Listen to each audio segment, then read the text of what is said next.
अस्सलाम वालेकुम। अच्छा, आप में से बहुत सारे लोग मुझे व्हाट्सएप के ऊपर मैसेज कर रहे थे जो मैंने फॉरवर्ड टेस्टिंग के लिए अकाउंट लगाए थे। अब उसमें मैं आपको तरीकाकार बता देता हूँ कि जो भी मेरा अकाउंट फॉरवर्ड टेस्टिंग यानी डेमो के ऊपर जो लगाया जाता है उसको हम फॉरवर्ड टेस्टिंग कहते हैं। ये बेसिकली शेड्यूल वीडियो नहीं था, लेकिन चूंकि मैसेजेस आ रहे थे आज, अभी हाई इम्पैक्ट न्यूज़ भी चल रही है एडीपी की। तो अभी कुछ जो चेंजेस आए थे फॉरवर्ड टेस्टिंग के हवाले से, तो आप लोगों के पास डेमो अकाउंट्स मेरे चल रहे थे। तो उसका तरीकाकार ये होता है कि सबसे पहले हम करते हैं उसको बैक टेस्ट। ये जो स्क्रीन के ऊपर आपको नज़र आ रहा है, तो यहाँ पे व्यू में मैं अगर जाता हूँ तो यहाँ पे मुझे ये स्ट्रेटजी टेस्टर नज़र आ रहा है।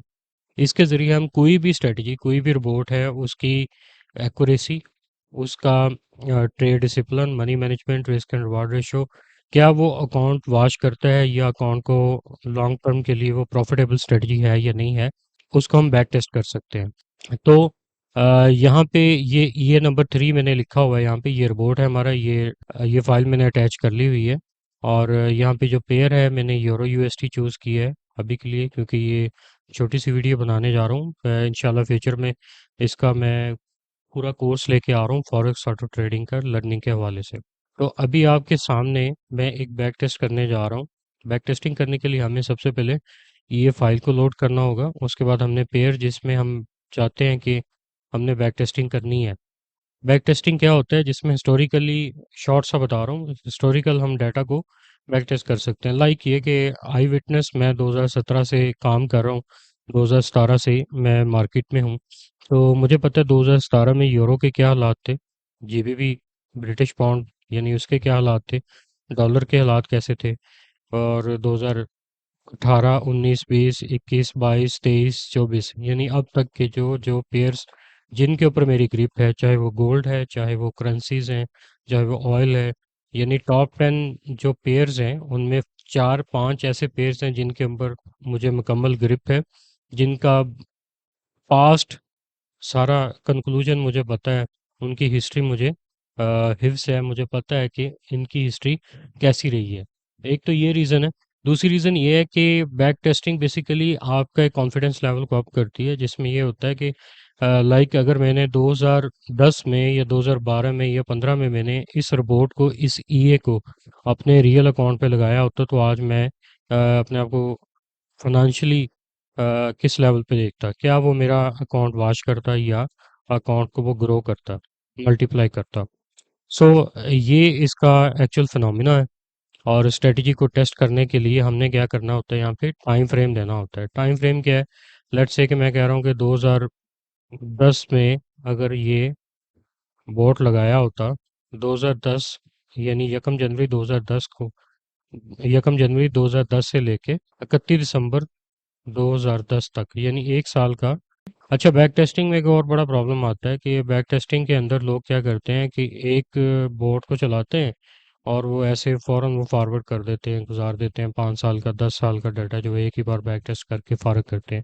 जबकि ऐसा नहीं करना चाहिए, ये एक रॉन्ग मेथड है और ये इसको अल्टीमेटली जिस बंदे के पास नॉलेज है वो इसको स्कैम ही कंसिडर करता है। ये तरीकाकार गलत है और ये स्पैम एक्टिविटी में आता है, ये सही तरीकाकार नहीं है। बॉट को जज करने का जो तरीकाकार है, जो जैसे मुझे जैसा बंदा जिसके पास कुछ थोड़ा बहुत नॉलेज हो, एजुकेशन हो, तो मेरा मेथड क्या है कि मैं उसको मंथली बेसिस पे, क्वार्टरली, ईयरली, और फिर 2-2 साल, 3-3 साल, 5-5 साल के ऊपर मैं बैक टेस्ट करता हूँ, यानी डीप बैक टेस्टिंग होती है मेरी। इवन क्या आप अंदाज़ा कर लें कि 1 मंथ का डाटा, फिर 2 मंथ का, 3 मंथ का, यानी पिछले 1 महीने में अगर ये स्ट्रेटजी मैंने ऑटोमेशन के ऊपर लगाई होती तो मुझे क्या रिजल्ट मिलते हैं, लास्ट 3 मंथ में मैंने अगर इसको ऑटोमेशन के ऊपर लगाया होता तो मुझे क्या रिजल्ट मिलता। सो इस तरह से करके ये बैक टेस्टिंग मैं करता हूँ, ये मेरा तरीकाकार है। अब यहाँ पे एग्जांपल के तौर पे आपको 2010 यकम जनवरी 2010 से लेके 31 दिसंबर 2010, यानी अगर हम 14 साल पीछे चले जाएं और यही बॉट मैंने लगाया होता तो क्या ये स्ट्रेटजी काम करती, क्या ये अकाउंट को प्रोटेक्ट करते हुए मल्टीप्लाई करती या अकाउंट को ब्लॉक कर देती। सो यहाँ पे अब मैं इसको करूँगा back test. Back test 500 balance के ऊपर मैं अभी एक पेयर को रन कर रहा हूँ यहाँ पे आपके सामने, सिर्फ एग्जांपल के तौर पे। और ये इनपुट्स हैं, इनपुट्स बेसिकली पैरामीटर्स होते हैं जिनको सामने रखते हुए हम बॉट को अपनी अकॉर्डिंग, अपनी मर्ज़ी के तहत काम करवाते हैं। बॉट भी दो तरह के होते हैं, ऑटोमेटेड होते हैं यानी फुल ऑटोमेटेड होते हैं और सेमी ऑटोमेटेड होते हैं। अब हम चलते हैं इसकी बैक टेस्टिंग के ऊपर। ये सारी चीज़ें मैंने सेट कर ली हैं, सेट फाइल्स भी लोड कर ली हैं। टाइम फ्रेम लेट्स से मैं 1 के ऊपर अगर इसको टेस्ट करता हूँ, आप यहाँ पे नोटिस कर सकते हैं कि यहाँ पे टिक डाटा सेटिंग यहाँ पे और यूज़ टिक डाटा, यहाँ पे ये सर्विस आ रही है। ये जो दो आइकन आपको शो हो रहे हैं, नॉर्मली यूजुअली आपके MT4 टर्मिनल के ऊपर ये चीज़ें शो नहीं होंगी। उसकी रीज़न क्या है? उसकी रीज़न ये है कि ये एक पेड एप्लीकेशन है, यानी ये जो सर्विस मैंने बाय की हुई है, ये 99.90% एक्यूरेट डाटा प्रोवाइड करती है यूजिंग टिक डाटा सर्वर डूकास कॉपी ब्रोकर की तरफ से। ये ओरिजिनल डाटा होता है और इसमें मैनिपुलेशन नहीं होती, रिलायबल डाटा होता है और हम 100% इसके ऊपर बिलीव कर सकते हैं। जबकि जो MT4 टर्मिनल के ऊपर हमें यहाँ पे जो ब्रोकर डाटा प्रोवाइड करते हैं वो रिलायबल नहीं होता और उसमें हमें रिजल्ट भी एक्यूरेट नहीं आते। सो दैट्स वाई ये आप earview.net के ऊपर जाके आप इस साइट से मतलब 15 डेज का इसका फ्री ट्रायल है। ओवरऑल ये जो सर्विस है ईयर की, 1 साल की, आप मतलब लाइक बाय कर सकते हैं। आई थिंक ये 200 यूरो बनता है, 200 यूरो के ऊपर ये एक्टिवेट होती है सर्विस। सो स्टार्ट करते हैं बैक टेस्टिंग। लीजिए मैंने इसको स्टार्ट पे क्लिक कर दिए। अब हमारी बैक टेस्टिंग स्टार्ट हो चुकी हुई है। अब यहाँ पे फर्स्ट इस जगह पे सेटिंग्स में अगर देखते हैं तो यहाँ पे ये बार नज़र आ रही है। यहाँ पे हमारा डाटा कितने परसेंटेज हो चुका हुआ है यहाँ पे लाइव हम देख सकते हैं। और रिजल्ट्स के ऊपर हम यहाँ पे देख सकते हैं कि ये 1 जनवरी 2010 से स्टार्ट होके अब ऑनवर्ड एंड ऑफ द दिसंबर 2010 के ऊपर ये जाएगा। और ये जिस जिस तरह से ट्रेड ले रहा है, जिस जिस लॉट के ऊपर ये ले रहा है ट्रेड, और जितना जितना ये प्रॉफिट बुक कर रहा है, ये सारा आप लाइव यहाँ पे देख सकते हैं। इसके साथ आप इसको ग्राफ की मदद से भी देख सकते हैं। ये जानबूझ के थोड़ा सा मैंने इसको प्रीसेट्स को गलत एंगल में बनाया है, सिर्फ आप लोगों को शो करने के लिए। यानी जो अभी इस वक्त आप रिजल्ट्स देख रहे हैं, ये ऑप्टिमाइज सेट्स नहीं है। मतलब ये सेट्स अभी मज़ीद रिफाइन होने वाले हैं। इसका मनी मैनेजमेंट मैंने थोड़ा सा चेंज किया ताकि ये जिग जैग चले और आप लोगों को थोड़ा सा इसका आइडिया हो जाए कि ये एक्चुअली स्ट्रेटजी क्या है। जो आप लाइव डेमो अकाउंट्स देख रहे हैं उसके ऊपर ये कैसे काम कर रहा है। तो सबसे पहले यहाँ पे मैं हाईलाइट करूँगा, यहाँ पे अकाउंट स्टार्ट हुआ, फिर यहाँ पे एसएल हंटिंग हुई। अब ये वाला जो एरिया है, ये एसएल हंटिंग है। उसने ट्रेड्स लगाई लेकिन मार्केट फेवर में नहीं गई, तो उसने क्या किया, एसएल हंट किया, बाहर आ गया। अब ये वाला एरिया इतना देखते हैं तो ये जो ग्रो हुआ है, ये प्रॉफिट है। और यहाँ पे आगे थोड़ी सी फिर एसएल हंटिंग हुई, ट्रेड्स लगी लेकिन वो फेवर में नहीं गई, उसने एसएल लगा के काट के बाहर आ गया। फिर उसके बाद यहाँ पे ऐसे प्रॉफिट, फिर एसएल, एंड देन फिर प्रॉफिट, और then SL, then profit, then यहाँ पे फिर शॉर्ट्स एसएल, और फिर प्रॉफिट, फिर एसएल, फिर प्रॉफिट, फिर एसएल लगे, प्रॉफिट हुए, और एसएल, देन प्रॉफिट, फिर एसएल, ठीक है, फिर रिकवरी, फिर एसएल हुआ, फिर रिकवरी की इसने, ठीक है। और ये ग्रीन कलर का जो है ये ड्रा डाउन है। अब यहाँ पे फिर एसएल हुआ और उसके बाद आगे क्या है, ये स्ट्रॉन्ग रिकवरी है, फिर एसएल है, फिर ये स्ट्रॉन्ग रिकवरी है। ये पूरा होल ईयर ऐसे ही ये मतलब काम करेगा। उसकी रीज़न क्या है, उसके पैरामीटर्स इस तरह से सेट किए गए हैं कि ये या तो अगर ट्रेड्स प्रॉफिट में जा रही हैं तो ठीक है, अगर वो फ्लोटिंग में जाए अकाउंट तो वो क्या करे, छोटा सा लॉस ले और लॉस लेके वो ट्रेड्स को क्लोज करे करके बाहर आ जाए। सो ये एक अलग स्ट्रेटजी है, ये इस तरह से काम करती है। अब इसके बाद एक दूसरी स्ट्रेटजी है, हमारे पास दो ही स्ट्रेटजी जो कामयाब है इसमें प्लांट की गई हैं। दूसरी स्ट्रेटजी क्या है कि उसमें एसएल नहीं लेगा, वो ट्रेड्स को होल्ड करेगा और जब तक फेवर में नहीं आती वो क्लोज करके बाहर नहीं आएगा। इट्स मीन्स क्या होगा कि वो फ्लोटिंग होगी और ठीक ठाक वो फ्लोटिंग में अकाउंट जाएगा आपका। कितना फ्लोटिंग में जाएगा, अगर मैंने यहाँ पे 2010 से लेके अब तक अगर इसका डाटा हम 14-15 साल का टेस्ट करते हैं, तो मैक्सिमम अकाउंट अगर $500 से चलता है तो वो कितने में कन्वर्ट होता है, और उसमें जो फ्लोटिंग गई कितनी है टोटल ओवरऑल, 50%, 53% तक जो फ्लोटिंग है वो गई है, जो मैंने बैक टेस्ट किए हुए हैं। सो यानी एक ऑप्शन ये है कि अकाउंट में वो काम करे सेशन वाइज। सेशंस कौन से हैं, सिडनी सेशन है, टोक्यो सेशन है, फिर इसी तरह लंदन सेशन है, न्यूयॉर्क एनवाई सेशन है। ठीक है, इनके अंदर वो ट्रेड लगाए, अगर फेवर में मार्केट आ गई तो ठीक है, प्रॉफिट बुक करे और बाहर आ जाए। अगर मार्केट फेवर में नहीं आती तो वो क्या करेगा, एसएल लगाएगा और एसएल लगा के थोड़ा सा लॉस लेके वो बाहर आ जाएगा। अब दूसरा उसमें तरीकाकार क्या होता है, दूसरी स्ट्रेटजी मैं अगेन रिपीट कर रहा हूँ कि अगर वो एसएल नहीं लगाता तो फिर वो ट्रेड्स होल्ड में जाती हैं और वो फ्लोटिंग रहती है जब तक कि ट्रेड्स प्रॉफिट में या मार्केट उसकी फेवर में ना आ जाए, तो उसको होल्ड करना होता है। दैट्स वाई इस वजह से फ्लोटिंग होती है। अब दोनों चॉइसेस हमारे पास है, हमने किस ऑप्शन को इनेबल करना है, किसको नहीं करना। ये एक मैंने पैटर्न यहाँ पे डिज़ाइन किया है कि ये इस तरह से काम करता है आपको दिखाने के लिए। अब ये ओवरऑल इसका अगर हम ग्राफ देखते हैं तो ये ओवरऑल ग्राफ जो है इसका, वो यहाँ से स्टार्ट हुआ था और यहाँ से ये स्टार्ट होने से लेके तकरीबन अकाउंट गया है जी, यानी $500 से स्टार्ट होने वाला अकाउंट अप्रॉक्सीमेटली एक साल के अंदर वो गया है जी 5,013 रुपये के ऊपर पहुंचा है। यानी $5,000 में वो कन्वर्ट हुआ है 10x। क्योंकि ये जो स्ट्रेटजी है, अगर हम इसको एसएल के साथ भी करें तो मिनिमम अकाउंट जो है, जो भी नेम ऑफ अमाउंट है आपका डिपॉजिट है, मसलन लेट्स से अगर किसी का $500 है तो वो एक साल में इसको वो 3x मिनिमम और मैक्सिमम 10x के ऊपर कन्वर्ट कर देते हैं विद एसएल स्ट्रेटजी। जो स्ट्रेटजी अभी आपके पास डेमो अकाउंट में चल रही है और जो मैंने इधर चार्ट में अभी एक्सप्लेन की है। अगर हम उसको एसएल के बगैर काम करना चाह रहे हैं, मतलब हम चाह रहे हैं कि एसएल ना लगे उसमें और वो हमें ज़्यादा प्रॉफिट दे, तो उसके लिए फिर हमें क्या होगा, फ्लोटिंग भी बर्दाश्त करना पड़ेगी। अगर फ्लोटिंग बर्दाश्त करते हैं हम तो फिर हमारा 53% फ्लोटिंग पे जाता है। आप ये देख सकते हैं, ये पहला सेट जो है $500 से चलने वाला अकाउंट $5,000 में कन्वर्ट हुआ है एक साल के अंदर। और जो टोटल ओवरऑल इसका जो ड्रा डाउन गया है, वो आप देख सकते हैं यहाँ पे, जो ड्रा डाउन है वो तकरीबन 10% के आसपास ड्रा डाउन पहुँचा है।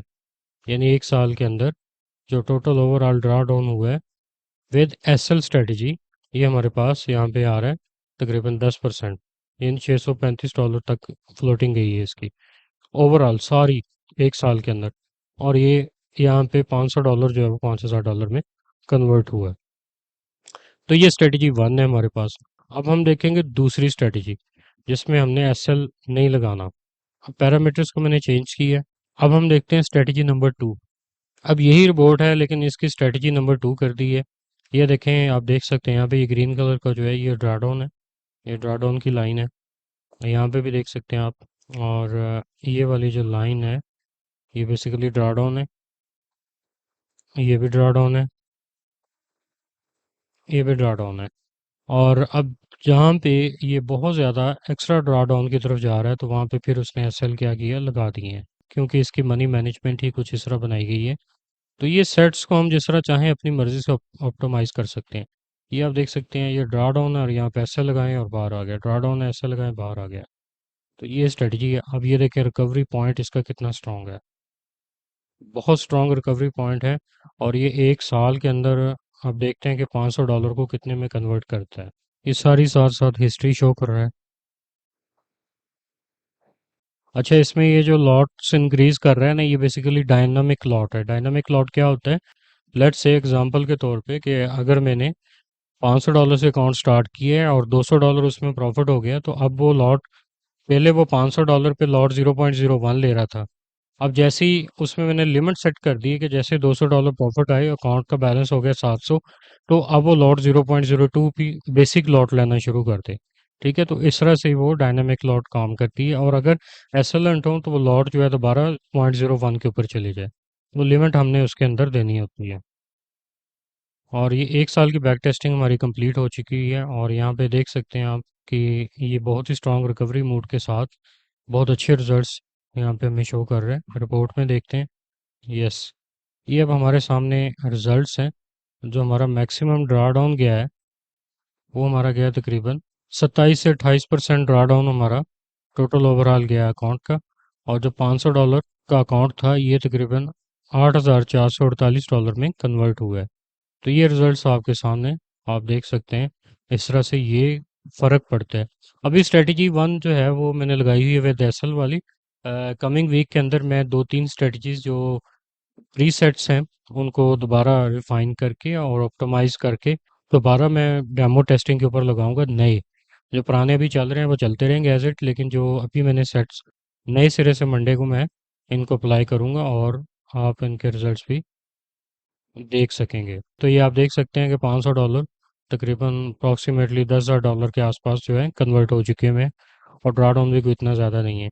तो ये हमारे ऊपर डिपेंड करता है कि हमने कौन सी स्ट्रेटजी, कौन से सेट्स हमने इस्तेमाल किए हैं, और प्रीसेट्स जो हैं वो क्या ऑप्टिमाइज्ड हैं या नहीं है। तो ये हमारे ऊपर डिपेंड करता है।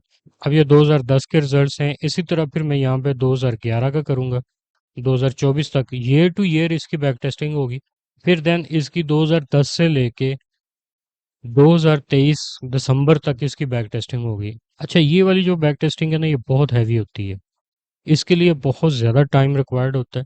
अप्रॉक्सीमेटली ये कम से कम भी एक पेयर की बैक टेस्टिंग के लिए, यानी 2010 से लेकर 2023 की बैक टेस्टिंग के लिए 3 से 4 दिन का टाइम रिक्वायर्ड होता है। वो भी सिस्टम आपका कंटिन्यूसली चलता रहे, तब वो आपको एक्यूरेट रिपोर्ट जनरेट करके देता है।